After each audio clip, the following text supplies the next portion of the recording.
नमस्कार मित्रांनो मुख्यमंत्री माझी लाडकी बहीण योजनेचा जर तुमचा फॉर्म चुकलेला असेल तर आता तुम्हाला तो फॉर्म एडिट करता येणार आहे। त्यामध्ये काही चेंजेस करता येणार आहेत।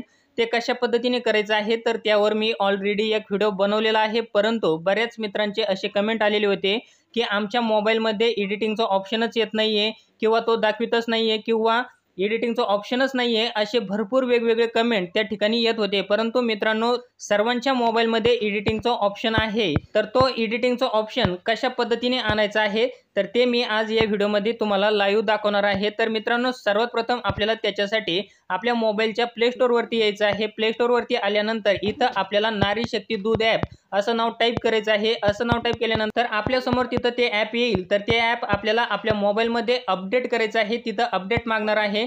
ते अपडेट झाल्यानंतर ते आपल्याला ओपन करायचं आहे। ओपन केल्यानंतर आपल्याला तिथं मोबाईल नंबर विचारला जाईल, तर तिथं मोबाईल नंबर टाकायचा आहे। मोबाईल नंबर टाकल्यानंतर आपल्या मोबाईलवरती एक OTP पाठवला जाईल। तो OTP आपल्याला त्या ठिकाणी टाकायचा आहे आणि गेट OTP व्हेरीफाय OTP या नावावरती क्लिक करून आपल्याला व्हेरीफाय व्हायचं आहे आणि व्हेरीफाय करायचं आहे आणि त्यानंतर लॉग इन व्हायचं आहे। लॉग इन झाल्यानंतर केलेले अर्ज या नावावरती क्लिक करायचं आहे किंवा आपण इथं सुद्धा 3 नंबरचा ऑप्शन देण्यात आलेला आहे, यापूर्वी केलेले अर्ज, तर या नावावरती क्लिक करू शकता। या नावावरती क्लिक केल्यानंतर आपण आपल्या मोबाईलवरून जेवढे काही अर्ज आतापर्यंत केलेले आहेत तर तेवढे सर्व फॉर्म आपल्यासमोर इथं ओपन होणार आहे। जो आपल्याला अर्ज आपला चुकलेला आहे, जो फॉर्म आपल्याला एडिट करायचा आहे, तर त्यावरती आपल्याला इथं क्लिक करायचं आहे। त्यावरती क्लिक केल्यानंतर इथं आपण कोपऱ्यामध्ये पाहू शकता आपल्याला इथं आता एडिटचं ऑप्शन आलेलं आहे।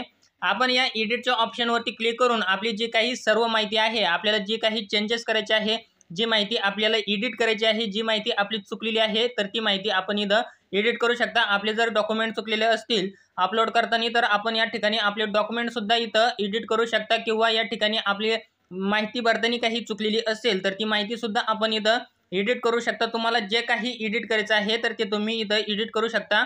पण सर्वात महत्त्वाचं मित्रांनो, इथं आपल्याला एडिट फक्त एकदाच करता येणार आहे। आपला जो काही फॉर्म आहे, जो आपल्याला एडिट करायचा आहे, तर तो फॉर्म फक्त आपण एकदाच एडिट करू शकता। आपल्याला जास्त वेळा एडिट करता येणार नाही। त्याच्यासाठी आपण एकदाच आपली माहिती जी एडिट करायची आहे तर ती एडिट करून घ्यायची आहे। तर मित्रांनो, तुम्हाला हा छोटासा व्हिडिओ आवडला असेल तर चॅनलला लाईक शेअर सबस्क्राईब नक्की करा। पुन्हा भेटूया अशाच एका नवीन व्हिडिओमध्ये।